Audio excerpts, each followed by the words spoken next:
Hello everyone, this is Zakir Hussain. ZPTC ఉప ఎన్నికలు పులివెందులో అయితే మళ్ళీ జరగబోతున్నాయి. అయితే ఇందులో ఇప్పుడు టీడీపీ హవా చాటుతోంది అంటున్నారు రాజకీయ విశ్లేషకులు. దీని గురించి ఒకసారి క్లుప్తంగా వివరం తీసుకుందాం. ప్రస్తుతం మనతోటి సీనియర్ జర్నలిస్ట్ సిఎస్రావు గారు ఉన్నారు. వెల్కమ్ చెప్పేద్దాం. Hello sir. హలో. పులివెందులో ఇప్పుడు జెడ్పీటీసీ కూడా టీడీపీ సొంతం చేసుకునేటట్టు కనిపిస్తుంది అంటున్నారు సార్. అసలు ఏం చెప్తారు? జనరల్గా పులివెందులు అనగానే అదేదో వైఎస్ఆర్ కాంగ్రెస్ పార్టీ లేదంటే వైఎస్ కుటుంబానికి అడ్డా అనుకుంటారు. కానీ అది తప్పు అనేది కడప జిల్లాలో ఉండేటువంటి లీడర్లు అనేక మంది చెప్తూ ఉంటారు. ఈవెన్ కాంగ్రెస్ పార్టీకి సంబంధించినటువంటి సీనియర్ లీడరు తులసిరెడ్డి గారు కూడా అనేక సందర్భాల్లో చెప్తారు, కడప రాజకీయం, కడప అని అంటే ఏదో వైఎస్ ఫ్యామిలీ సొంతం అనుకుంటారు. అలా ఏం కాదు. అక్కడ కాంగ్రెస్ పార్టీని ఆదరించారు ప్రజలు, తెలుగుదేశం పార్టీని ఆదరించారు. ఆయన టీడీపీ తరఫు నుంచి జడ్పీ చైర్మన్గా చేశాడు ఆయన తులసిరెడ్డి గారు. ఇప్పుడు కాంగ్రెస్లో ఉన్నారు ఆయన. సో కాబట్టి ఆ నోషన్ ఏదైతే ఉందో అది తప్పు అని అంటారు.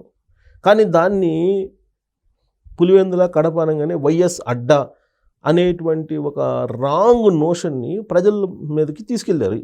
ప్రత్యేకించి కడప జిల్లా ప్రజల కన్నా కడపేతర ప్రజల్లో ఆ టైప్ ఆఫ్ అభిప్రాయాన్ని విజయవంతంగా రుద్దారు వైఎస్ ఫ్యామిలీ. ఆ విషయాన్ని ప్రత్యర్థులు చెప్తూ ఉంటారు. సో ఇప్పుడు పులివెందుల జడ్పీటీసీ, ఒంటిమిట్ట జడ్పీటీసీ, ఇవి రెండిట్లో ఏం జరుగుతుంది అనే దాని మీద చర్చ జరుగుతుంది. కారణం ఏంటంటే కూటమి ప్రభుత్వం ఏర్పడిన తర్వాత జరుగుతున్నటువంటి ప్రత్యక్ష ఎన్నిక ఇది. ఎందుకు రాష్ట్ర వ్యాప్తంగా మాచర్లలో కానీ నెల్లూరులో కానీ ఎంపీటీసీ ఎన్నికలు జరిగినాయి. వైఎస్ఆర్ కాంగ్రెస్ పార్టీ అడ్రస్ లేదు. అక్కడ ఉన్నటువంటి లీడర్లు అసలు పట్టించుకోవాలి, ఏకగ్రీవంగా అయిపోయినాయి ఎంపీటీసీలు అక్కడ. ఇప్పుడు ఎలక్షన్ జరుగుతుంది, ఉప ఎన్నికలు జరుగుతుంది రెండు చోట్ల, ఒంటిమిట్ట అలాగే పులివెందుల.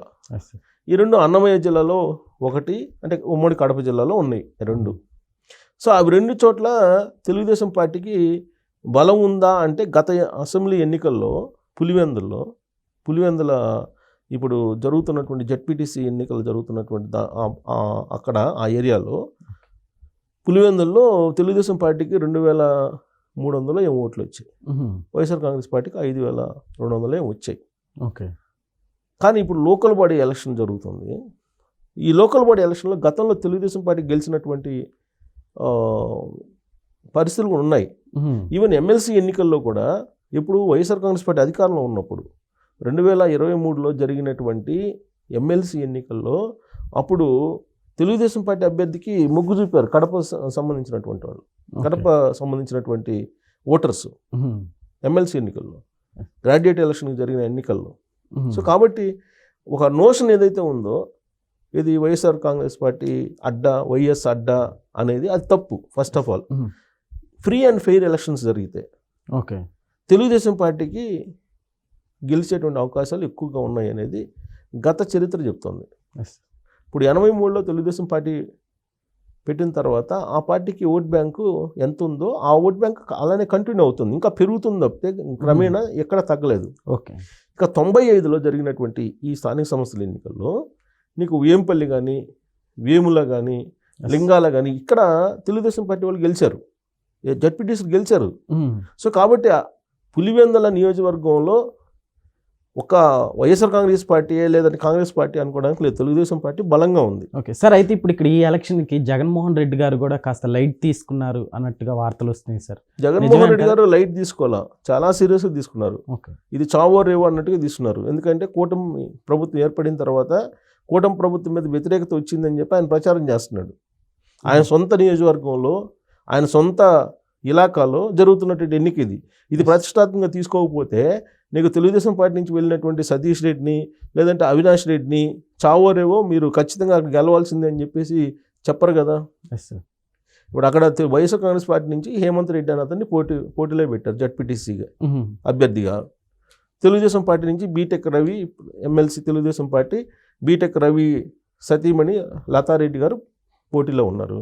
వీళ్ళిద్దరి మధ్య జరుగుతున్నటువంటి పోటీ, ఇటువైపు నుంచి తెలుగుదేశం పార్టీ నుంచి ఆదినారాయణ రెడ్డి బీజేపీ ప్రస్తుతం మాజీ మంత్రి, అలాగే బీటెక్ రవి, అలాగే అక్కడ ఉండేటువంటి కడప తెలుగుదేశం పార్టీ నేతలు, ఆ కడప తెలుగుదేశం పార్టీ అధ్యక్షుడు శ్రీనివాసరెడ్డి కానీ, ఆ తర్వాత ఎమ్మెల్యేగా ఉన్నారు కడప మాధవిరెడ్డి కానీ, ఫైర్ బ్రాండ్, వీళ్ళందరూ జడ్పీటీసీని గెలిపించుకునేదానికి ప్రయత్నం చేస్తున్నారు. అక్కడ తెలుగుదేశం పార్టీ జడ్పీటీసీని గెలిపించుకోవడానికి ఇంటింటికి తిరిగి ప్రచారం చేస్తున్నారు. ఓకే. వైఎస్ఆర్ కాంగ్రెస్ పార్టీ నుంచి అటువైపు నుంచి అవినాష్ రెడ్డి, తర్వాత కడప జిల్లాలో ఉండేటువంటి కమలాపురం మాజీ ఎమ్మెల్యే ఆయన, వీళ్ళందరూ అక్కడ వెళ్ళి పెద్ద ఎత్తున రాజశేఖర రెడ్డి గారి బంధువులు, జగన్మోహన్ రెడ్డి గారి మిత్రులు, వీళ్ళందరూ అక్కడ ప్రచారం చేస్తున్నారు విస్తృతంగా.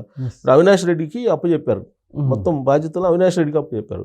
అవినాష్ రెడ్డి, సతీష్ రెడ్డి ఏంటి, తెలుగుదేశం పార్టీలో సుదీర్ఘకాలం పాటు ఉండి వెళ్ళారు. ఆ సతీష్ రెడ్డి ఎవరు అని అంటే రాజారెడ్డిని చంపినటువంటి వాళ్ళల్లో ఒకళ్ళు నిందితుడు. అవినాష్ రెడ్డి ఎవరు, వివేకానంద రెడ్డి గారి మర్డర్ కేసులో నిందితుడు. ఎప్పుడైనా వీళ్ళిద్దరూ అక్కడికి వెళ్ళి ప్రచారం చేస్తున్నారు. వీళ్ళిద్దరిని చూడంగానే అవినాష్ రెడ్డి గారిని చూడంగానే వివేకానంద రెడ్డి గారి మర్డర్ కేసు, సతీష్ రెడ్డి గారిని చూడంగానే రాజారెడ్డి గారి మర్డర్, ఈ రెండు గుర్తొస్తున్నాయి. దానికి తగ్గట్టు సునీతారెడ్డి గారు, వివేకానంద రెడ్డి గారి కుమార్తె సునీతారెడ్డి గారు నిన్న అక్కడికి వెళ్ళారు. కడప వెళ్ళి కడప ఎస్పీని కలిసి మా నాన్నగారిని చంపినటువంటి వాళ్ళని ఇప్పటి వరకు కూడా పట్టుకోలేకపోతున్నారు, ఇప్పటి వరకు కూడా శిక్షించలేకపోతున్నారు. సిబిఐ ఎంక్వైరీ చేసి అనుమానితులు నిందితులుగా పలాని వాళ్ళు అని చెప్పినప్పటికీ కూడా మర్డర్ చేసినటువంటి వాళ్ళు బాహాటంగా తిరుగుతున్నారని చెప్పి ఆవిడ నిన్న పోయి కడపలో చెప్పడం జరిగింది. ఓటర్స్ ఆలోచించుకోవాలి, ఇకనైనా ఫ్రీ అండ్ ఫెయిర్ ఎలక్షన్స్ జరగాలి. ఇక్కడ ఇప్పటి వరకు కూడా రిగ్గింగు లేదంటే భయపెట్టో బ్లాక్మెయిల్ చేసు ఆ విధంగా ఓట్లు వేసుకుని వైఎస్ఆర్ కాంగ్రెస్ పార్టీ గెలిచింది. సో ఈసారి ఫ్రీ అండ్ ఫెయిర్ ఎలక్షన్స్ జరిగితే కనుక, ఎప్పుడు ఫ్రీ అండ్ ఫెయిర్ ఎలక్షన్ జరిగిన తెలుగుదేశం పార్టీ గెలిచినటువంటి సందర్భాలు ఉన్నాయని చెప్పేసి 95, 83 ఎలక్షన్స్కి సంబంధించిన రిజల్ట్ని గుర్తు చేస్తున్నారు. అలాగే ఇప్పుడు కూడా ఫ్రీ అండ్ ఫెయిర్ ఎలక్షన్స్ జరిగితే తెలుగుదేశం పార్టీ గెలుస్తుందని చెప్పి అక్కడ ఉన్నటువంటి ప్రజలే తెలుగుదేశం పార్టీని ఆదరించే పరిస్థితి ఉందని చెప్పి చెప్తున్నారు. సో కాబట్టి రాబోయేటువంటి ఈ 12వ తారీఖున ఎలక్షన్, 12వ తారీఖున. సో ఒంటిమిట్టలో కూడా అదే రోజు, అటు ఒంటిమిట్ట కానీ ఇటు పులివెందులు కానీ జడ్పీటీసీలకు సంబంధించి తెలుగుదేశం పార్టీ గెలుచుకునేదానికి అవకాశం ఉందని చెప్పి చెబుతున్నారు. అయితే ఇప్పుడు ఏం చేస్తున్నారు వైఎస్ఆర్ కాంగ్రెస్ పార్టీ వాళ్ళు, అక్కడేదో తెలుగుదేశం పార్టీ వాళ్ళు బలవంతం చేస్తున్నారు అంటున్నారు. బలవంతం చేస్తే 11 మంది నామినేషన్, ఇప్పుడు 13 మంది నామినేషన్లు ఇస్తే 11 మంది బరిలో ఉన్నారు కదా. లాస్ట్కి వివేకానంద రెడ్డి గారిని మర్డర్ చేసిన సునీల్ యాదవ్ కూడా బరిలో ఉన్నాడు. ఒకవేళ కూటమి ప్రభుత్వం అంత బ్లాక్మెయిల్ చేసి అంత భయపిస్తే ఇంతమంది అయితే బరిలో ఉండరు కదా. So free and fair election జరపడానికే ప్రయత్నం చేస్తున్నారు అక్కడ అనేది అక్కడ ఎలక్షన్ కమిషన్ చెప్తోంది. సో ఎలక్షన్ కమిషన్ ఆధ్వర్యంలో జరుగుతుంది అది. సో ఇప్పుడు అది ప్రతిష్టాత్మకం వైఎస్ఆర్ కాంగ్రెస్ పార్టీకి. ఎందుకు, ప్రత్యక్ష ఎన్నికలు అవి కూటమి ప్రభుత్వం ఏర్పడిన తర్వాత. ఇప్పుడు అక్కడ వైఎస్ఆర్ కాంగ్రెస్ పార్టీ ఓడిపోతే ఇప్పటివరకు జగన్మోహన్ రెడ్డి గారు ఏదైతే చెప్పారో చంద్రబాబు గారి ప్రభుత్వం మీద, అవన్నీ తప్పులు అని చెప్పి తేలిపోద్ది. ఆయన నియోజకవర్గంలోనే ఆయన ప్రజలే ఈయన చెప్పింది దాన్ని వింటం లేదని చెప్పేసి అంటారు కదా రేపు. సో కాబట్టి చావరేవో అక్కడ గెలిపించుకోవాలని చూస్తున్నారు. కాకపోతే ఆయన స్వయంగా అక్కడికి వెళ్ళి ప్రచారం చేయడానికి భయపడుతున్నారా, లేకపోతే ఒకవేళ ఓడిపోతే ఆయన పోయినా ఓడిపోయారని చెప్పేసేటువంటి అపవాదును మోయాల్సి వస్తుందని చెప్పి దూరంగా ఉంటున్నాడు అనేది ఒక చర్చ జరుగుతుంది. లేదంటే ఆయన నియోజకవర్గంలో ఆయన వెళ్ళాలిగా, పోనీ ఆయన సతీమణి పంపించాలిగా. ఆయన ఎలక్షన్లో ఆయన సతీమణి పోయి ప్రచారం చేశారు కదా, అవినాష్ రెడ్డి గారికి అప్పచెప్పారు. అంటే రేపు ఓడిపోతే అవినాష్ రెడ్డి గారు సరిగ్గా చేయలేదు అనేది అపవాదం అవినాష్ రెడ్డి మీద, లేదా సతీష్ రెడ్డి మీద, లేదంటే ఇంకొకళ్ళ మీద, అక్కడ వెళ్ళినటువంటి వాళ్ళ మీద, వైఎస్ఆర్ కాంగ్రెస్ పార్టీ వాళ్ళ మీద నెట్టేసే అవకాశం. సార్ అట్లని ఇప్పుడు వైనాట్ పులివెందల, సో ఒకవేళ టీడీపీ వస్తే అది ఇంచుమించు కంప్లీట్ అయిపోయింది అని చెప్పుకోవచ్చు. వైనాట్ పులివెందులకి బీజం పడింది రేపు రిజల్ట్. తెలుగుదేశం పార్టీ గెలిస్తే పులివెందుల్లో వైనాట్ పులివెందులకి బీజం పడినట్టే. నెక్స్ట్ ఎలక్షన్కి పులివెందులు కూడా డౌటే.